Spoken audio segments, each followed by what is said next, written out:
Good day, folks. A new week in India, new week in geopolitics. Happy new week to you all. I hope you had a nice weekend. What caught my fancy immediately? Taliban in Afghanistan to deploy bombers at border amid Tajikistan row report.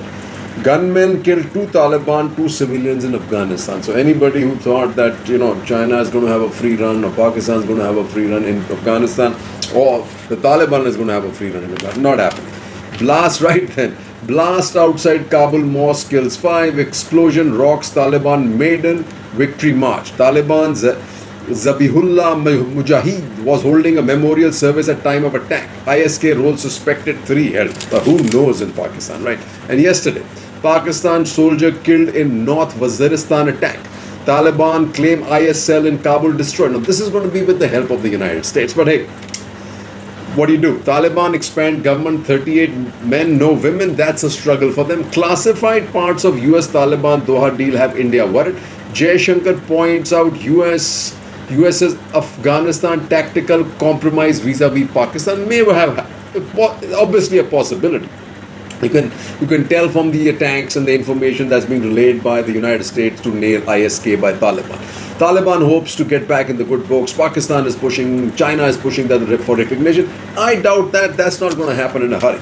TTP declares 3-week truce among talks with Imran government. Disgruntled elements feared to have joined ISK. There were three people killed right here. TTP kills 5 Pakistani troops near Afghanistan border despite ceasefire call. Pakistan Interior Minister defends TTP talks.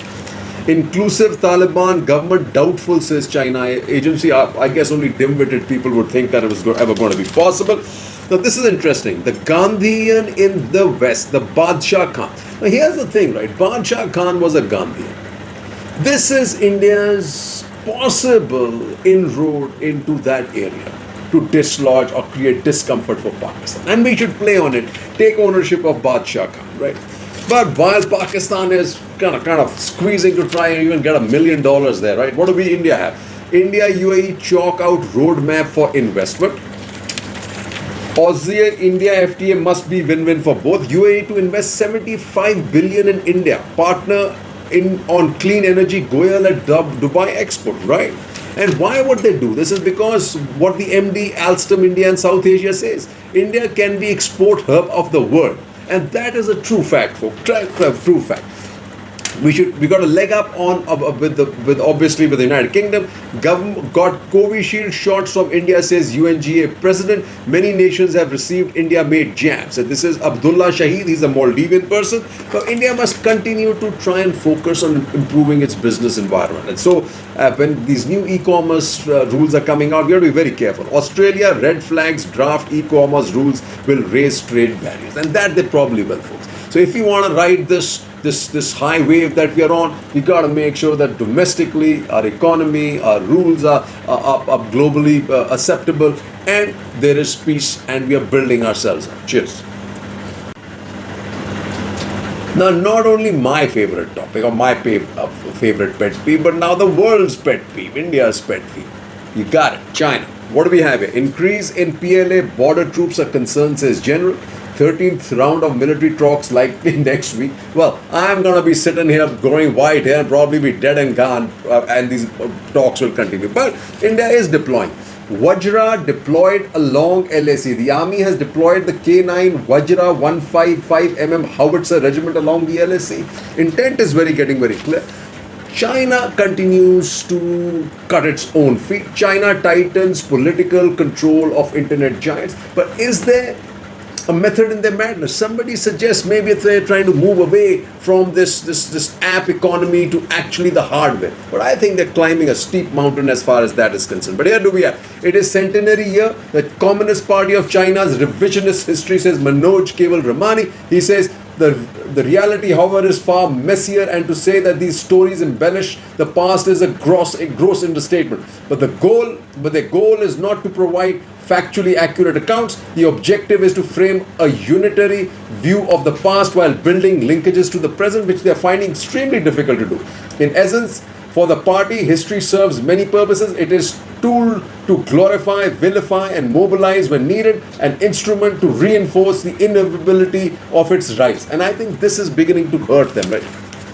China marks National Day with mass air incursion near Taiwan. Taiwan fumes over China's largest ever air incursion. US raises concerns over China as after China flies 100 warplanes over Taiwan in 3 days. China-Taiwan relations grim, Xi tells KMT leader urging reunification. China mounts largest incursion yet near Taiwan, and we should be saying, hello Taiwan.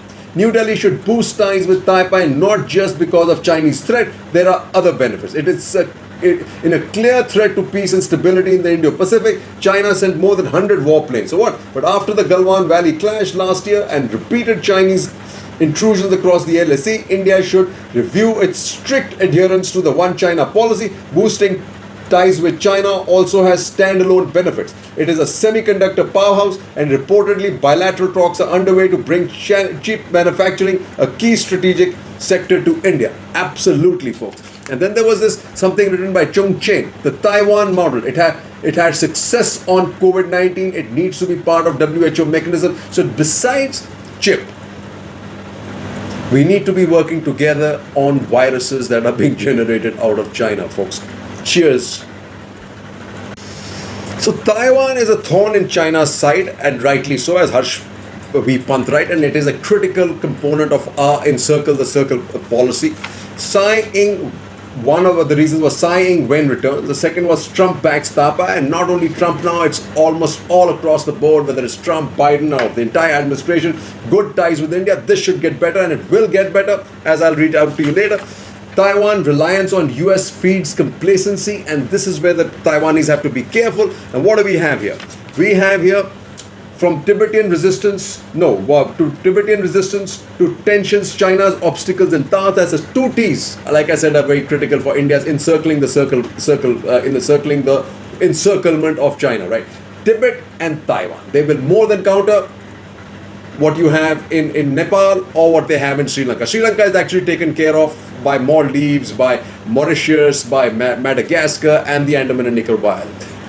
As far as Nepal is concerned, Tibet is your key concern, right? From Tibetan resistance to international tensions, China's obstacles in Tibet. It says a major focus of the CCP's effort to blend Han and Tibetan cultures and dilute the religious beliefs of Tibetan is selecting the 14th Dalai Lama's reincarnation. China's efforts, however, are facing resistance. The adverse international environment provoked by Xi's aggressive policies is fueling opposition to China.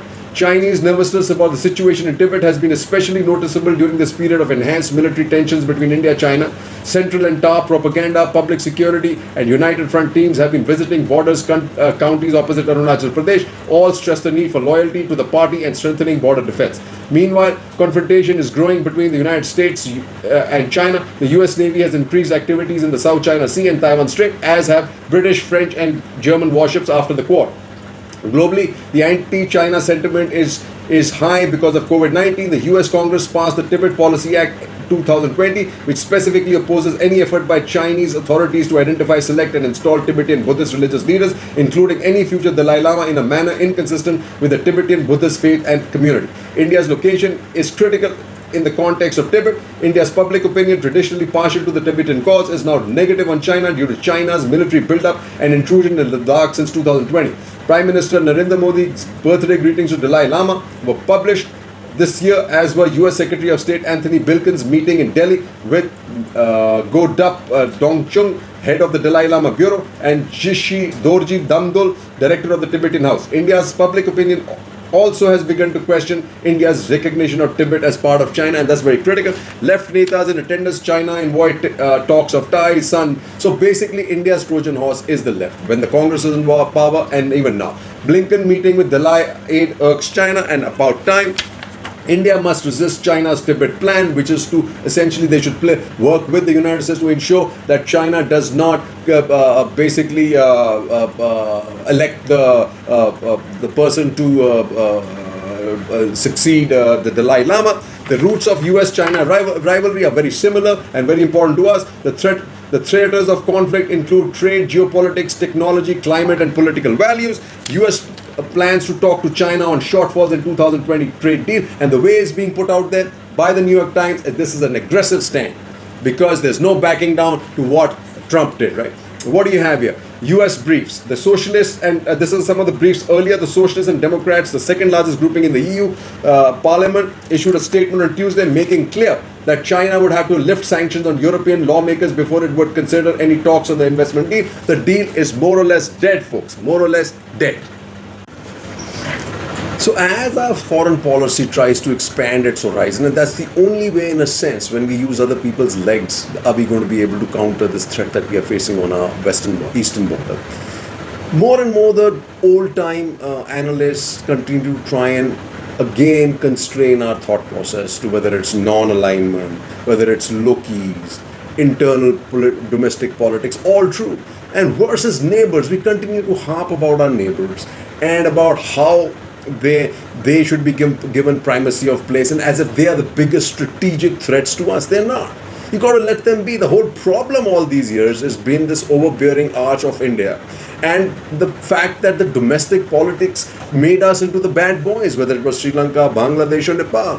At the end of the day, Sri Lanka is not as much of a strategic threat to India, even though if China is there, because you counter it by the western ocean regions like Madagascar, Mauritius, and Seychelles, and Maldives, Reunion, Diego Garcia, and Andaman and Nicobar on this side. Similarly, Nepal, you've got to think bigger. Nepal is creating a problem. You've got to go out and like I said, talk about Tibet. So when we say this, you have Ranjit Ray. He says, New Delhi's tough choices in South Asia. I say hardly. Since July 20, China has been hosting a meeting of subgroups of South Asian SAARC members, all supporters of the BRI, and varied participation, ostensibly to discuss the COVID-19 pandemic and its economic consequences. A set of 4 China-led meetings have been held so far, with participation at the foreign minister, vice minister level from Pakistan, Afghanistan, Nepal, Bangladesh, Sri Lanka. The last such meeting endorsed the establishment of China South. So, well, poverty alleviation, is it going to happen? Absolutely not. With Afghanistan secure, there's other one, Afghanistan securely ensconced in Pakistan-China camp, nothing could be further from the truth. That China's clout has grown in South Asia is self-evident. Absolutely not. Bangladesh still relies on the United States. Sri Lanka still relies on the United States, right? Folks, let's just not overblow this China kind of thing. This is what the problem is with this Ranjit Ray also. The awkwardly named AUKUS is hardly awkwardly raised. Given India's support for the Indo-Pacific strategy and participation in the Quad, there is growing divergence between how our neighbors and we view the evolving geopolitical situation in our region. And thank God for that. It's about time, Mr. Ray. It's about time. And a consensus builder in Japan, Kishida will continue with Abe Suge's era policies in international politics. He will take a hard position on China. He shares the broad consensus on the need to boost China's defenses and strengthen security ties with allies, particularly the US and India. AUKUS does not affect France's engagement in Indo-Pacific, absolutely, says Envoy. BRIC nations plans way to boost labor movement. Which of our labor is going to go to folks? China, Russia, Brazil, or South Africa? South Africa, we are anyway running a constant war with the South Africans, right? Shringla meets Lanka, PM bats for expediting Indian projects. China delivers first batch of aid to Taliban-ruled Afghanistan. That's a meager 351 million. In Afghanistan, China faces several challenges because conflict resolution in other countries is not a trait that Chinese diplomats excel at. It remains to be seen how Beijing walks this tightrope in Afghanistan, a fractured polity. China's enhanced diplomatic efforts primarily focus on securing Xinjiang against any jihadist influence, and Beijing does not seem to have any intention to involve itself in the treacherous territory of Afghanistan based on miscalculations. Absolutely. China has made little headway on its current investments in Afghanistan and seems cagey of getting bogged down in an unpredictable geopolitical environment. Eye on China, India trains IOR diplomats. So this is a big effect, right? 35 diplomats from Madagascar, Comoros, Seychelles, Mauritius, Sri Lanka and Maldives participated in a 2-week course. This is so much better than Nepal and Sri Lanka that we keep talking about. Then the new Cold War as Cold War and us or US, India's strategic conundrum are multiplied in the US-China face-off compared to that one with Russia? No, in fact, lesser so, folks, lesser so. Sooner rather than later, India and the US must smooth the path they want to follow together with a view to countering China's expansionism in Asia and its threat to India's territorial integrity. And they will. And I think they are well on their way to do so, folks. Cheers.